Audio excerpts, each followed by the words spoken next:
In the quiet town of Elmsfield, people whispered about a man who lived alone on the edge of the valley, man with eyes full of sorrow and a farm full of horses. His name was Jack. Once, Jack had everything, a family, a home, and dreams as wild as the wind.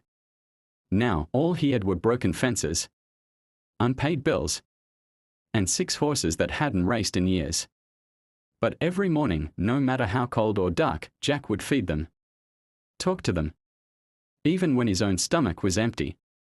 Neighbors called him crazy. Until one stormy night, when thunder shook the ground and lightning struck the ridge, one of the horses broke free. What that horse did in the middle of the storm would pull Jack from the edge of despair and change the town forever. Full story. Jack Whitmore was the kind of man who kept to himself. Wrinkled jeans, worn-out boots, a flannel shirt older than most of the kids in town. His farm sat by the edge of Elmsfield, a place where the grass grew high and the sky stretched wide. Years ago, it was a proud place. The Whitmore Horse Ranch used to train some of the fastest racehorses in the Midwest. Jack's father and his father before him had raised champions. But time was cruel. Jack's wife died in a car crash 6 winters ago. His only son moved to the city and never looked back. The barn roof sagged. The fences leaned. The track turned to weeds. And the horses, they stayed. Even when Jack had nothing left but hope. Every morning before the sun peeked over the hills, Jack would rise, tie on his boots, and feed the horses Scout, Daisy, Thunder, Belle, Rusty, and Cole. Each horse had its own story. Each one had seen better days. But they were all Jack had. The struggles begin. Bills piled up on the kitchen table like snow in December. The bank sent letters. The electric company called. Jack sold his tools. Then his truck. Then most of the furniture. Still, he wouldn't sell the horses. "You don't abandon family," he'd say to the mirror. Even when he hadn't eaten in 2 days. At the diner in town, people gossiped. "That man's gonna die out there with those horses. He needs help, but is too proud to ask." No one knew that Jack spent most nights in the barn, huddled in hay with a thin blanket and a heart that beat slower each week. The storm that changed everything. One Thursday night, dark clouds rolled over Elmsfield like a warning. The wind came first, hard and mean. Then rain, hammering the ground. By midnight, the valley was drowning in water.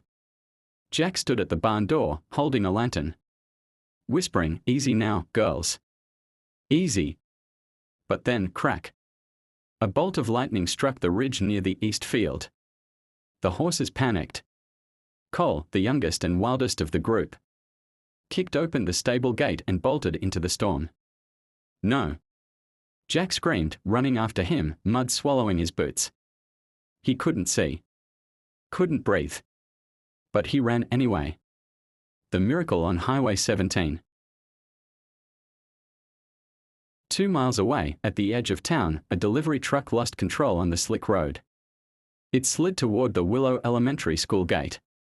Inside the building, the night janitor, Mr. Gillespie, had just finished mopping when he saw headlights flying toward the walls.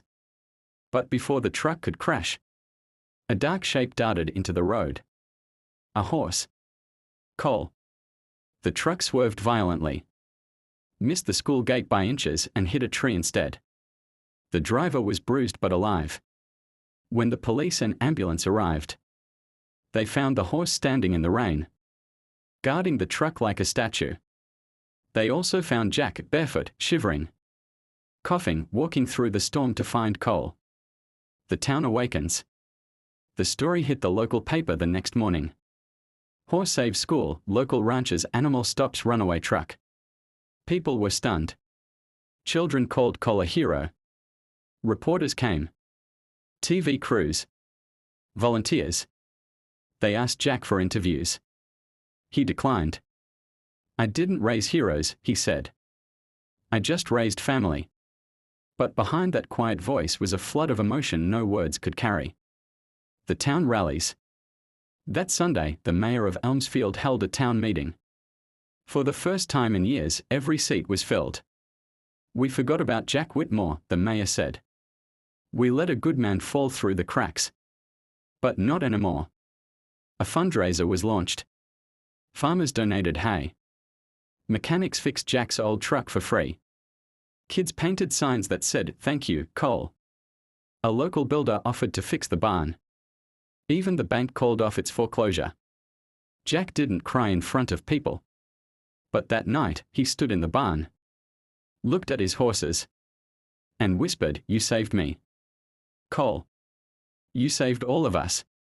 A second chance. Spring came early that year. The barn had a new roof. The fences stood tall. The training track was trimmed. Jack started training the horses again, not for trophies, but for therapy. He invited troubled teens to work with the horses. Kids with anxiety, depression, and broken homes. The same horses that had once been forgotten were now healing others. The boy who didn't speak. One of the kids was named Eli. 13. Couldn't speak since his mom passed 2 years ago. He was assigned to Rusty, a shy horse with a limp. Weeks passed. Jack taught Eli how to brush Rusty, feed him, and walk him slowly around the yard. One day, as Jack stood outside the stall, he heard it. A voice. Soft. Cracked. "Good boy, Rusty." Eli had spoken. Legacy in motion. Word spread again. The Whitmore Ranch became a sanctuary. Jack's son came back from the city, tears in his eyes. "I was wrong, Dad," he said. "Can I help?" Jack hugged him for the first time in years. "Yes, son. We've got work to do." Final scene. Years later, when Jack passed peacefully in his sleep at age 76. The town mourned like they'd lost a legend. The mayor declared a day of remembrance, Whitmore Day.